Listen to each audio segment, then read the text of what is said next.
Hey, good morning, good afternoon, good evening, wherever the heck you are, whatever you're doing. I'm so glad you're with me. Today we're talking about extreme humanism. Does it matter? Is it possible? Who cares? Hey, today I'm talking to someone who not only believes it matters, but has built his life's work on it. It's Tom Peters, and I'm so excited to talk to Tom. Tom is with me today. He's got a new book out that is fantastic. I got it right after they finished the format, Tom. So congratulations. It's a beautiful Thanks. book, and it's good to see you again, my friend.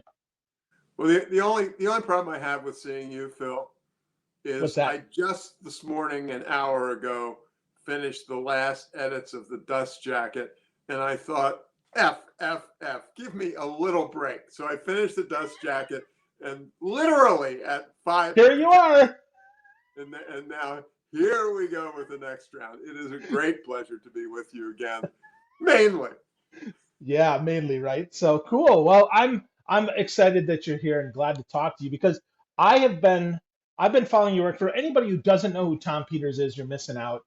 In Search of Excellence came out, feels like 1,000 years ago, but it is as relevant then, as relevant today, I mean, as it was then. And this book matters even more right the heck now. So Tom, why, I mean, at 78, man, you don't have to do anything else, right? You've accomplished so much. So why did you have to write this book now?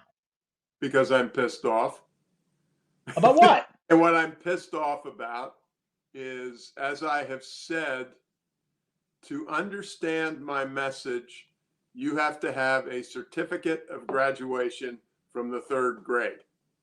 It is not very sophisticated. It doesn't take physics. It doesn't take calculus.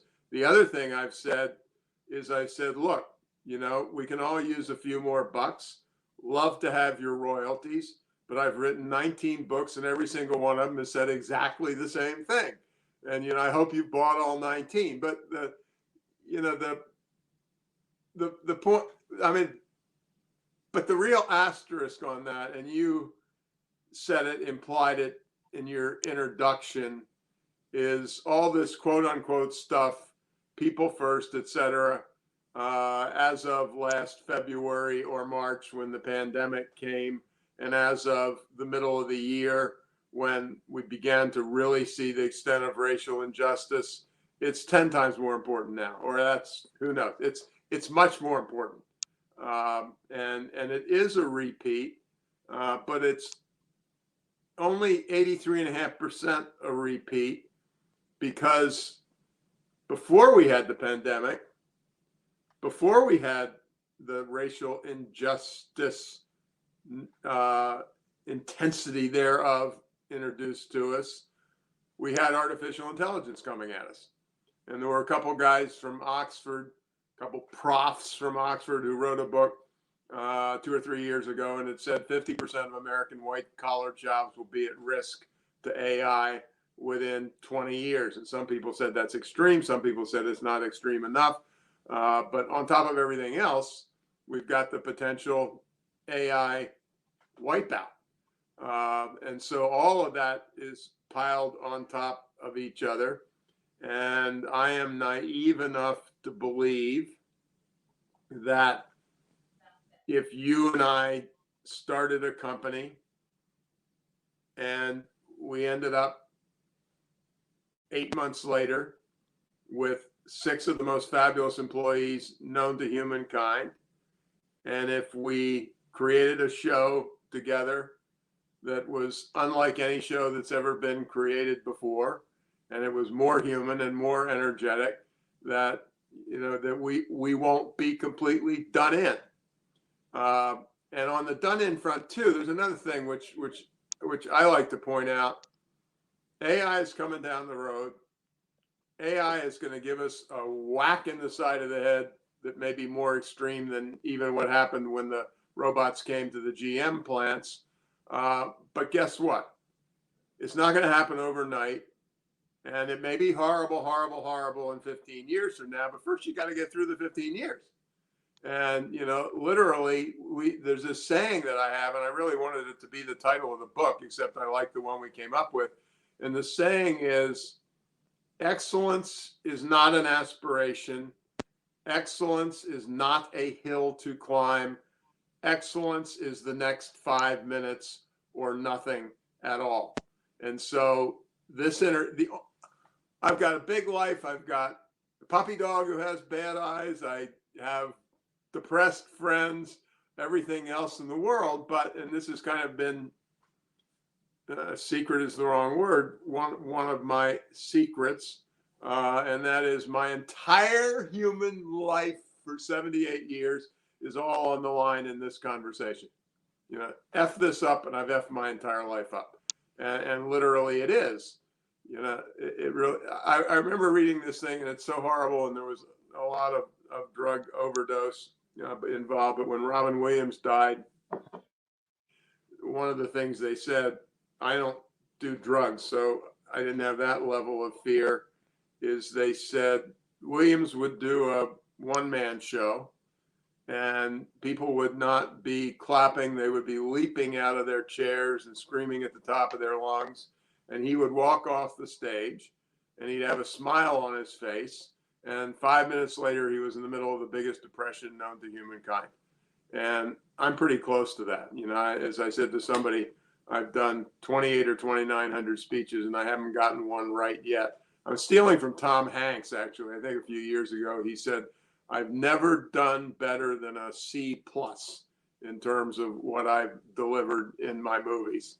And that's kind of the way. I'll give myself a little credit, B- maybe. Well, yeah, well, I love that. I love that consistent desire to be excellent. And I love what you said about the next 5 minutes. I mean, the book is titled Excellence Now, not Excellence in 5 minutes or in 5 years or Yeah. after AI or any of that crap, right? So I think that is a very appropriate title, right? Excellence right now. Like this is all we have, Tom. It's you and I right now for the next, however long we talk, and that's all we have. And then we have something next, but this is it. The now is it, and we have to be, again, to steal your subtitle, right? We have to be extremely human with each other. We have to be Well, let me present let with me each just other. interrupt because Yeah. something happened yesterday, and it so supports your point. And I'm obviously not going to name the institution, but my wife is on a board, and they're really working on inequality issues. And she said they've got great plans, and it looks good, and they can actually afford it. But nobody talked about what happens during the next year. It was, this is how we're going to completely transform the institution. But she said, very specifically, there's a consultant who's coming in to help them. And she said, we have a consultant who's coming in to help us on racial diversity. He was an old white guy. And, I'm not arguing that every consultant has to be an African American or anything like that. But, in 2021, to be assisted in a racial equality program with some old white fart in charge. I mean, he may be the greatest in the world, but as they say, the atmospherics are all wrong. He might come up with, the most brilliant suggestions in the world, but it just feels wrong. We're really engaged now. Now, can you help us with the handicapped access because our consultant's coming in and he's 93 years old. I'm sorry, I'm being unfair on a million dimensions, but you know what I'm saying. Well, but that's true though, right? I mean, we have to put well, the optics do matter. If they didn't matter, nobody would notice them. I mean, the optics are real, man, and we so often overlook that. I mean, just common sensibly, if you're talking about how do we teach diversity, that likely should come from someone who's not just like you. I Yeah. mean, that's just common sense. I mean, that's common sense to me. And I think that when we stop, right, and we do focus, to your point, in the next 5 minutes, that's common sense to everybody. But the problem is we look out 5 years and we say, what do we want? Nobody gets fired for hiring IBM. Nobody gets fired for hiring McKinsey.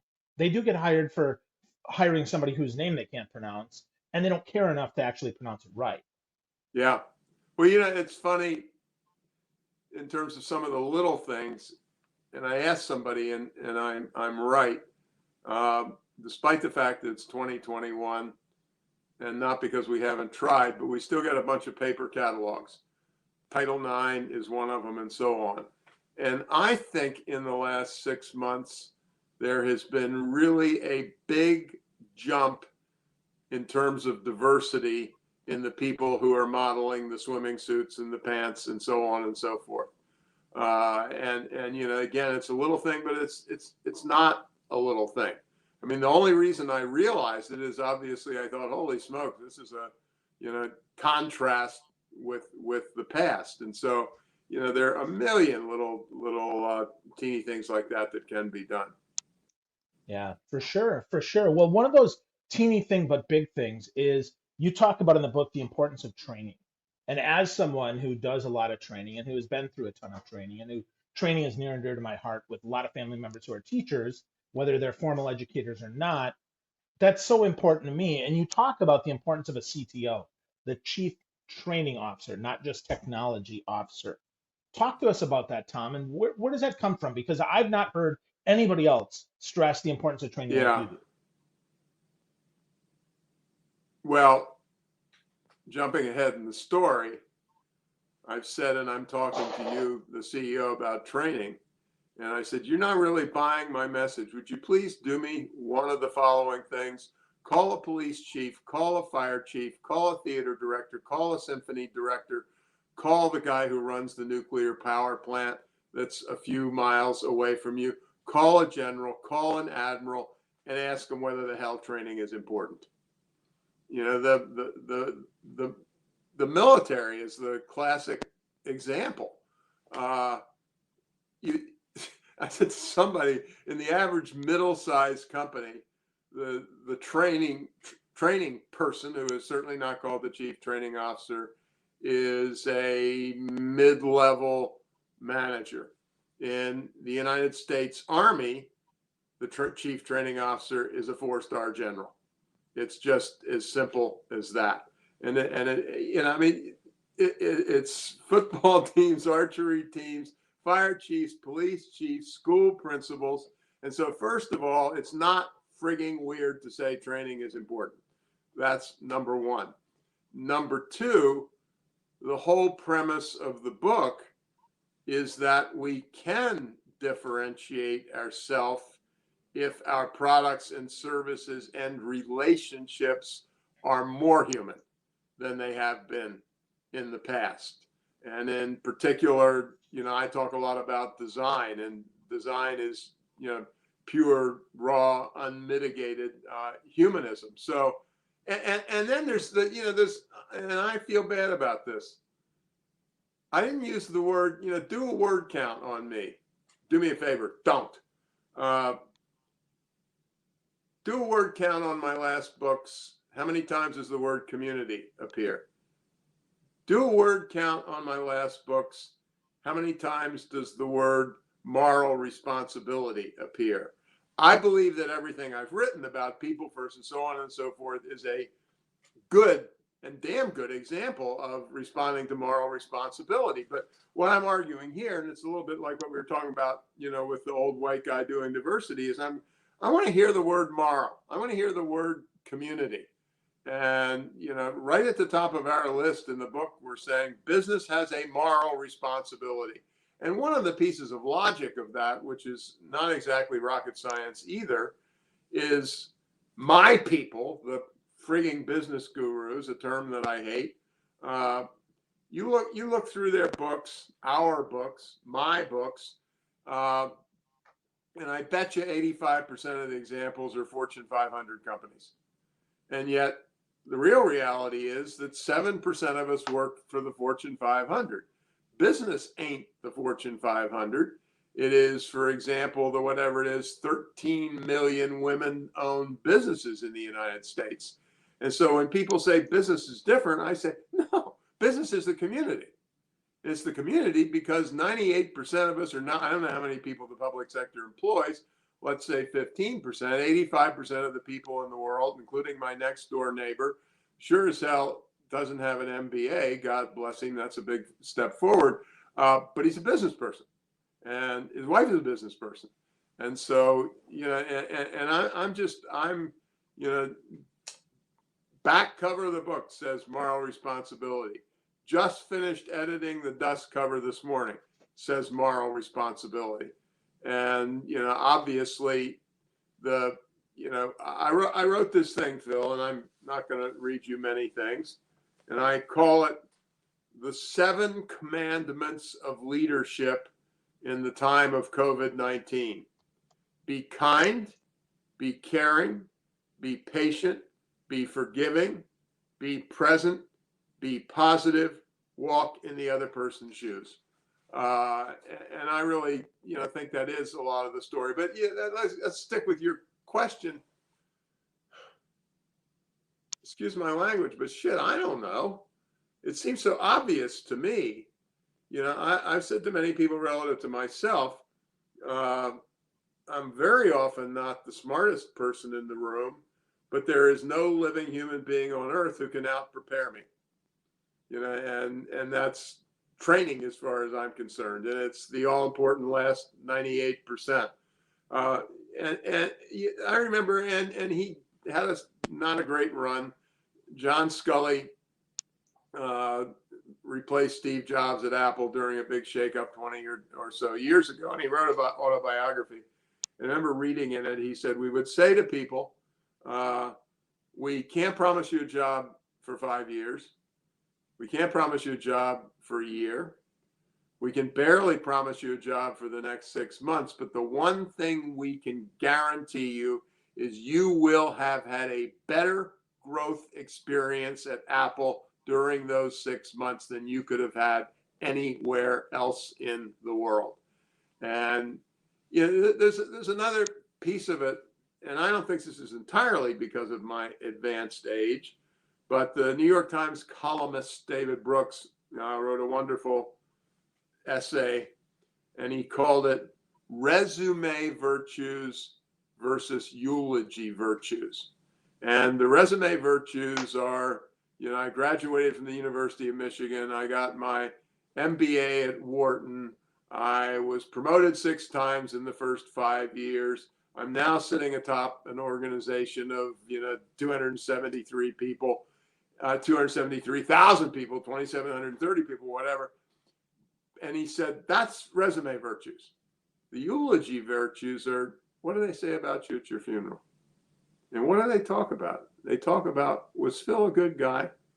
Did he go out of his way to just bend over a little bit and help people? And back to the next 5 minutes, I've said, a eulogy virtue to me, we had some snow in Boston. I think you guys had some snow in Florida too. We had some snow in Boston a couple of days ago. And yes, it's all work from home, but let's assume it's an office thing.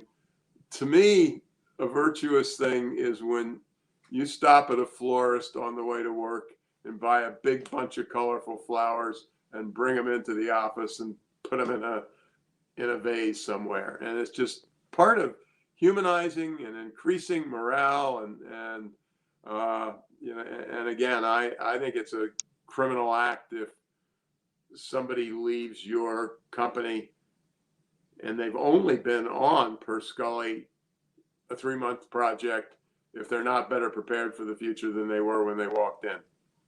I think it's, if it was up to me, that would be a felony. That's what you do in this world. There was a great journalist by the name of Tim Russert, and when he died, Peggy Noonan wrote the eulogy in the Wall Street Journal, and she said basically what I just said. She said the amazing thing about, he was known as being tough. He didn't screw around with Russert if we're talking about corruption or war or whatever else it is. But she said the thing about Russert was he really loved people and helping people, and you could smell it. And which brings me to another thing, and so on. Another thing that I've really focused on in this book is hire for EQ, promote for EQ. And I only 90% mean it because I don't necessarily mean Daniel Goleman's emotional quotient test, but I mean EQ stuff. There's one little example in the book about a healthcare organization, and they do at a high level, not just the walk in and see if you're still alive, home care. And their entire industry has a turnover rate of about 70%. And they said, this is just outrageous. And so they changed their hiring practices. And the hiring practice now is, it's very nice that you have a degree from the University of Wisconsin or the University of Florida, Gainesville. But how did, they have these quote unquote socials. And, it was 6 of us in a circle.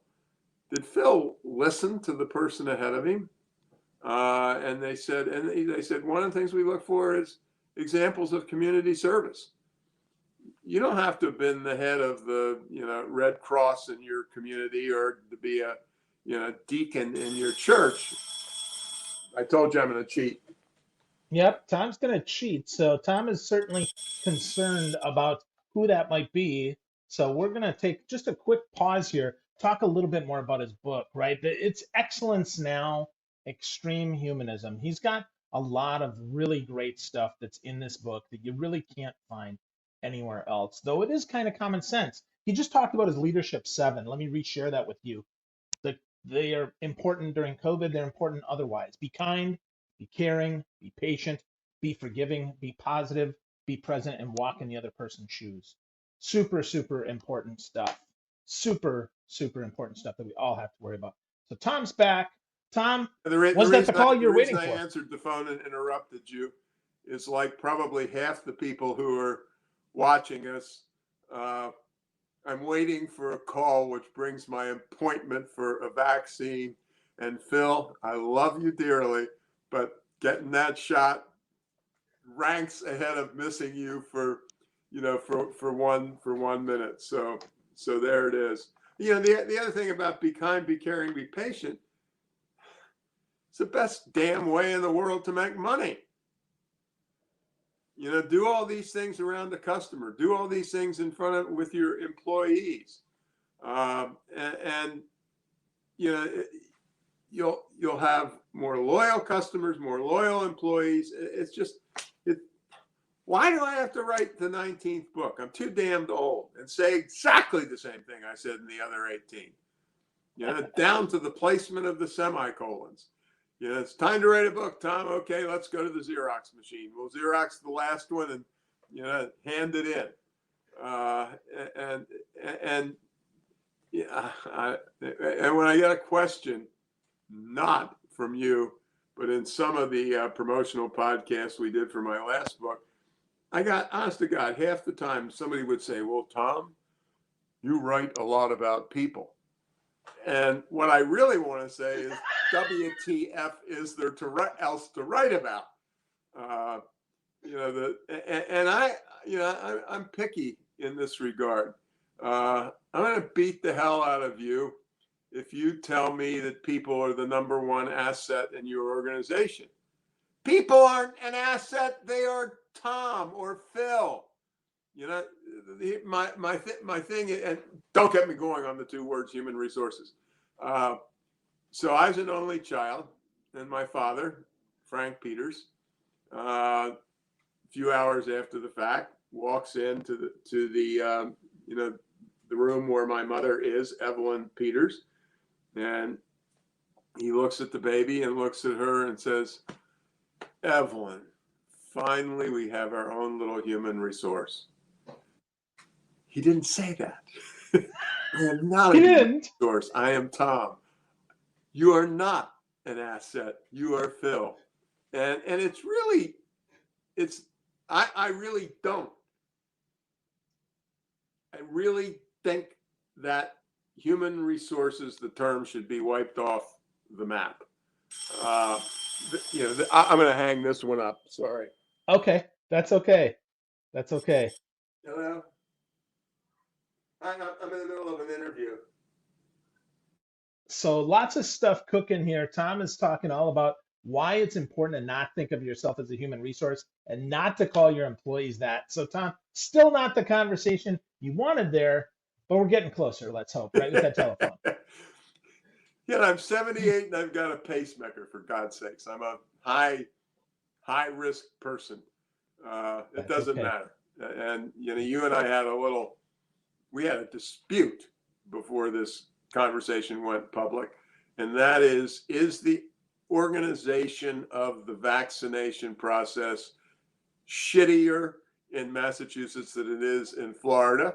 And you just beat me up. You said, don't give me that crap. You want to see screwed up? Come down and Come visit me. here. Yeah, come visit me, buddy.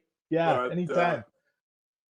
anyway, Well, that's the human piece, though. I mean, to that point, we joke about vaccines or whatever, but it comes down to human, right? I mean, if we really thought of the people getting the vaccines, giving the vaccines, distributing the vaccines, producing the vaccines, responsible for funding the vaccines, we saw them as other humans instead of just yeah, numbers, we'd have a yep. very different response than we would if we say, well, we've got a 217,000 dead and we've got only 117,000 vaccines. Just I don't care about the numbers. I want to know, did Tom get his vaccine? I mean, truly, to me, right, the most important person right now that gets the vaccine is you, man. Right? That's it. And Because vice and versa. I'll go second. Right? I mean, Yeah, that's how it should be though. That's yeah. just such common sense. It's not, oh, Tom's one of a number. I don't care about the numbers.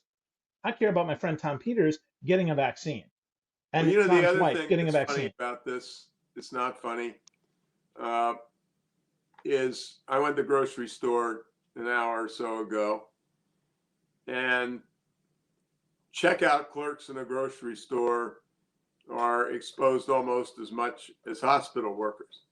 And the woman who was serving me before I left, I said, just stop for a minute. I want you to know how deeply I appreciate what you personally are doing. And she almost teared up a bit, but she almost teared up, Phil, because obviously, and I had a healthcare person say, she said, you're the first patient who said that. They've all said, be safe, be careful, and so on. But she said, none of them have said, this is an amazing, Nurse Phil, this is an amazing thing that you are doing by coming to work every day. And you didn't sign up for this. Yeah. Well, You none have signed meant up it to though help either, people Tom. in Even if they healthcare. said it, right? Even if they said it though, none of them meant it. I mean, I think that's the difference here because Yeah. we've got so much check the box leadership, right? Oh, diversity. Okay, we hired 7 Black people. That's great. We're done with that. No, no, stop. That's not the point, right? We have 3 women leaders now. Oh, I have a Black friend. I can't possibly be prejudiced. Shut up. Like that's Yeah. not it, right? I mean, that's the thing. We got to stop checking the box. We got to be present. It gets back to your 5 minutes point, Tom. Well, and for Who are back we to my with right other now? point, for business people, hire for EQ. Damn it, or some equivalent thereof. I didn't finish the story. The people who started hiring less based on credentials and more based on the Yeah. sociability, their turnover, and nobody's going to believe me. Buy my book because you'll see it in print, and then you might believe it. Turnover went from 70% to 1.7% in 18 months. Average number of hospital stays among their clients went down by 40% in the next 18 months. And it's just, I read this horrible thing in the Boston Globe, and it was from Mass General Hospital, which is one of the best in the world, da da da da da. And they'd done hard research. Nurses everywhere now carry a tablet, and they're entering data. And they did the hard-nosed measurement on this thing, and nurse to patient eye contact has gone down by 70%. And that's awful. There's a wonderful book that came out, particularly for, well, not particularly for everybody, but for our friends who are in healthcare. And it's called Compassionomics. And that sounds like taking something heavy and making it, whatever. And that's the point. It's like you can't evade this because the numbers are here. And it is the value of compassion in healthcare. And, and these guys are, I got a whole bunch of quant degrees. I'm pretty numerate. These guys are more numerate than I am. And they even have a number from one big experiment. And the number is 37 seconds. 37 seconds of doctor-patient contact will reduce the length of a hospital stay by 30%. 30, and you know, these guys are not bullshit artists. They are MDs with more statistical training than God, and they don't open their mouth until they've got enough data to sink a ship. But you know, I think, you know, everybody I've given the book to is giving it to everybody that they know, and it's fabulous for healthcare. But it, you know, applies to everybody in every business and every organization known to, you know, known to humankind. Yeah. Well, and to your point before, it all seems so darn obvious. Like this isn't that hard. Be present with who you're with. Look at them. Don't just check the box. Like I've got my phone, I've got my tablet here. I'm with you, man. Right? Like I'm here. I'm here with you. Yes, I'm looking at my notes right on my notebook. That's true. But I'm mostly here. I'm here, okay, what are we talking about, right? And so what happens, I think, to so many is we get so trapped in the other metrics and we forget about the people metric, right? We forget about that EQ. We forget that I want Tom to live longer, not society. I want Tom to live longer. Yeah, And I think that's the big miss. Is that what is it, you think that's right, or am I I off the think it's lunch here? right. And one of the things that I argue with a lot of data to support me is, let's talk about a somewhat sizable organization. The most important people in a sizable organization are first line managers. And what I just said about hiring for EQ is times 100 in the promotion process. And you know, that's just absolutely, positively, unequivocally. Google did this thing. It really made me feel good or validated or whatever, and it was utterly fascinating. They did a big long-term Google quality study of their top employees and their top teams. Top employees, they identified 8 factors that were associated with top employees. The first 7 were soft stuff. You know, you look at the average Google team, and the average IQ is 423, and every single one of them knows that they're the smartest human being on earth. And you know, they said, what's the best employees? They listen, they care, they appreciate diversity of all kinds, the race, yes, but all sorts of things. And then they did the same thing with teams and the most innovative teams. And Google is one of those insanely stupid places that classifies people as A players or B players, which is a great way to demotivate 50% of the population. And in terms of innovation, the B teams always beat the A teams. And it was for the same reason. Because in the B team, you know, both of us have IQs of 500, but in the B team, I was actually interested in what you had to say, Phil. You know, and it's huge. And the other thing too, which is a googly thing, is they said that one of the biggest factors in the teams was, which gets back to what I just said, no bullying. And you know, get together a bunch of 500 IQ software engineers, and you will find it up the yin yang, as they used to say. Yeah, well, any high performing Another team, guy right, I Tom? loved. It's another thing in the book when I do the hiring chapter. There's a guy who runs a biotech company called Optinos, and he said, I love it that he used plain language, we only hire nice people. And he said, look, and this is the kind of the important asterisk. He said, half of the degrees that our people have, you can't even pronounce the degree. But he said, I don't care if it is a biostatistics, blah, blah, blah, blah, blah, blah, blah, blah, blah. He said, guess what? There are a lot of people out there who have that degree. Hire the nice ones and leave the jerks aside. That's not that hard, but yet No. it's often not done. And I guess I think part of that is another piece of your book that I think is so important and that is the disbelief that managing matters. You say clearly, the title of one of your chapters, Tom, is managing is the pinnacle, not the foundation, not kind of important, but the pinnacle of human achievement.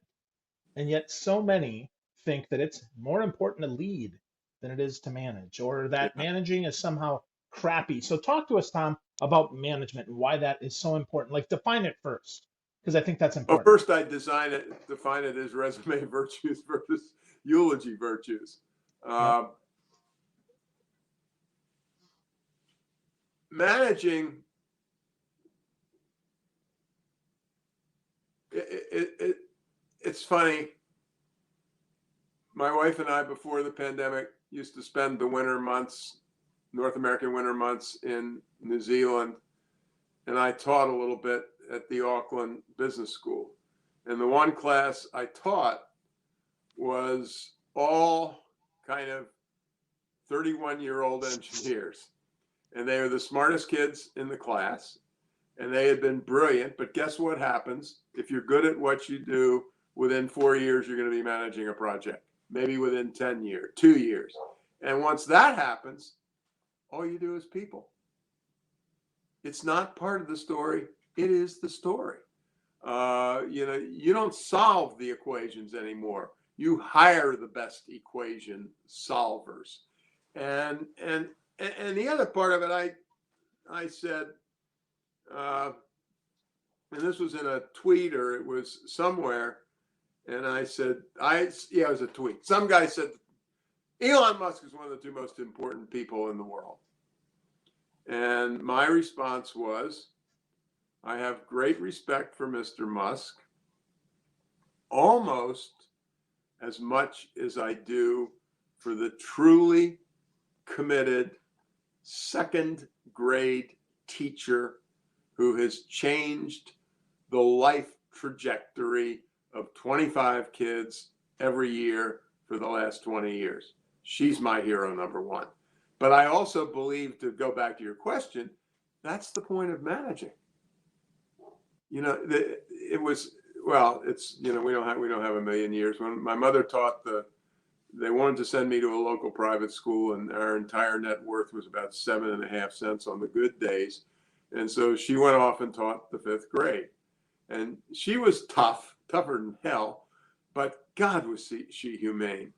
And at her memorial service, Tom Peters, one of the great speakers, gives the memorial speech for his mother, and it was just one of the most brilliant speeches actually in the history of humankind. So anyway, that's the first part of the memorial. Oh God, Phil, I wish I had a video. When the service was over, the number of 40 to 50-year-olds who came up to me and said, my 5th grade experience with your mother was one of the most significant things in my life development. And, I wept through that. She was, and again, which is, people get it all wrong. She was tough as nails. She didn't cut anybody any slack, but she loved every one of them. And she was desperate for him to see. It's not, well, you got to be soft. It's not soft. And I mean, I hate that term, but it's, back to the Google. I mean, there's another study that was done that showed that women were better managers than men, and there's statistical significance, and they were better managers on 12 out of 16 attributes.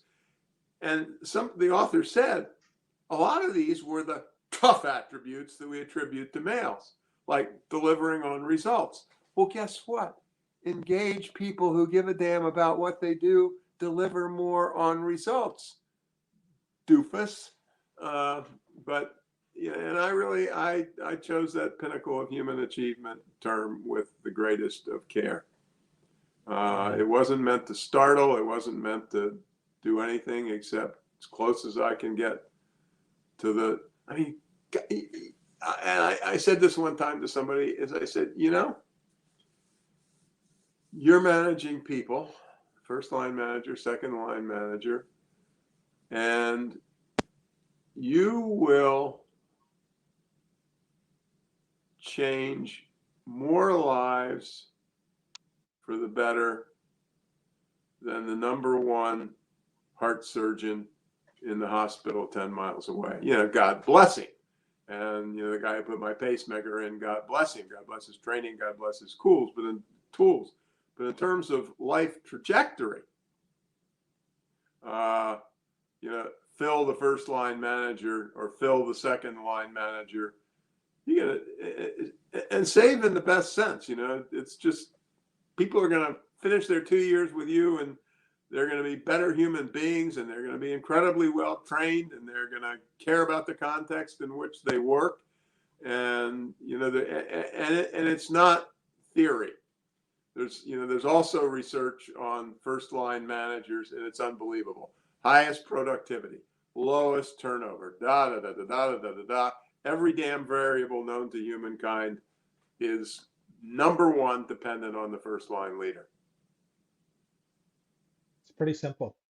And yet it's often not done, which I think, Tom, that's why you have to write 20 books on this, right? That's why you have to get up with your, you absolutely get to that point there where you just have to keep saying it. I mean, your logo is a red exclamation point. There is nothing more obvious to me than a red exclamation point that says, like, do this now. This is not like optional stuff, right? Excellence now, extreme humanism now. Take the steps right now to care for your people before we have this, before we have another pandemic or before you really need to. I mean, come on, folks. This is not that hard. I mean, you have I want to shift just a smidge here because you talk about, we didn't say the words kindness, but I think it's important. You give the formula: kindness equals repeat business equals profit.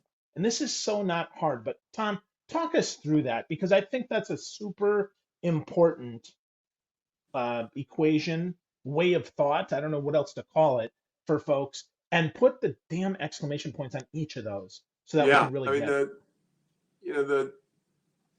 I hope that you're not being kind in pursuit of profit. But if you are kind, your profit will be higher. And and the repeat business thing is, no business person makes any money from the first transaction. You have all the development costs, you have all the marketing costs, and so on.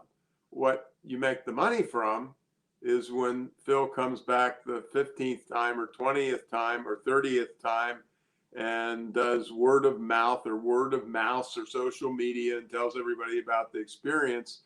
And repeat business comes from the soft factors. I mean, yes, you've got to have a good product or service, but it's the way you're treated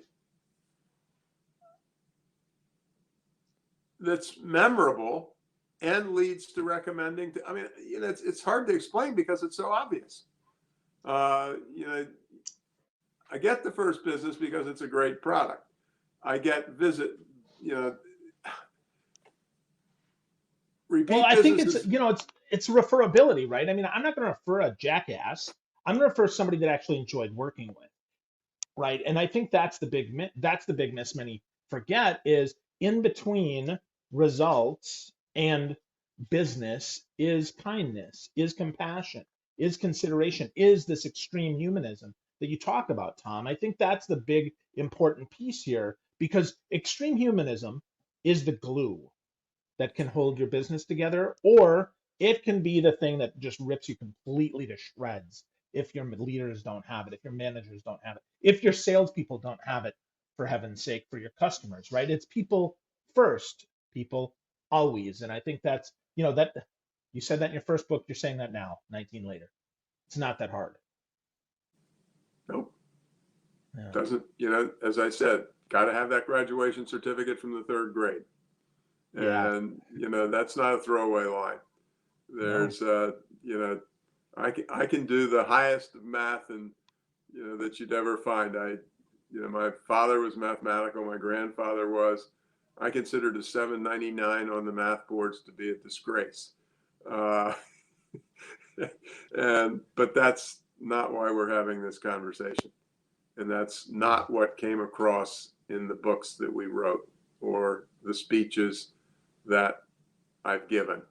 And it's highly amusing to me, but trust me, it's, I guess everybody, I don't know, it's taught today. I know it was taught in your time and certainly in my time. One of the things you learn in math is square roots, And I said it to somebody one time. I said, how many times have you taken a square root since you graduated? And the Right. answer is never cubed. And it is important, and the formal education part and the tools are incredibly important, but that's not the differentiator over the long haul. Absolutely. Absolutely, Tom. It is all about the people. So if Tom, I've read in the book, and this kind of saddens me, and I hope it's not true, but you say this is your last book. So if this is your last book, and let's pretend this is your last interview, what would you like to put out there for folks to hear so they get it? Your last message to folks. Business, certainly nonprofits even more so. Business is about people. And to be effective with your customers, your employees, you really need to care. You really need to give a damn. I refer to a speech that was given by a 3-star Army general whose name was Melvin Zace.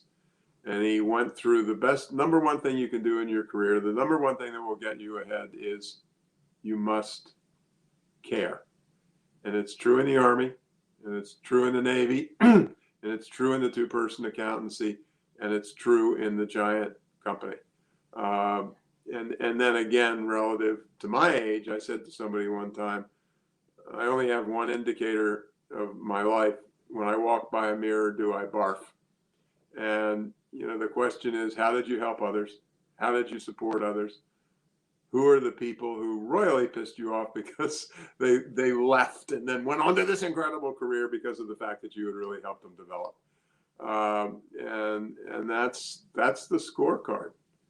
And and it is.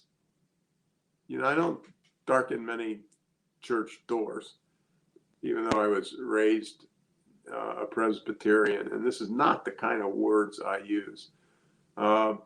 It's spiritual in a way, and that's with a lowercase s. It has nothing to do with Catholicism or Judaism or Baptistism or whatever, any of the isms.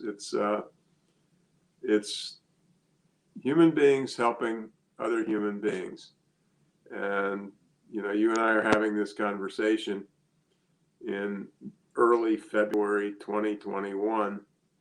And my greatest prayer, Phil, is that a lot of people who really have gone out of their way to help others, leaders helped others during the pandemic, I hope it's contagious and it will carry over. I hope we'll see this thoughtfulness that we are seeing more regularly carry over. Yeah, And I do too, Tom. yeah, I do too. Yeah. Well, nobody can accuse you of not caring, Tom. You're always passionate about putting people first and about searching for this excellence, especially right now. And you are one of the kindest people that I know. And I'm just fortunate that I've gotten to spend some time with you today. You've shared a lot of great stuff, but you got to care a lot before anything changes. And I'll say, Tom, those 4 letters, those will be around long after you do. That is your legacy, my friend. And thank you no, for thank you. sharing some of it with me today, Tom. You're far too kind. It's true. So thank you, Tom. Thank you, everyone, for listening. Hopefully, you got some great stuff. Care a lot. Make a difference. Aspire to manage great people and be one yourself. Be excellent now. Thanks, Tom. Thank you. So I'm going to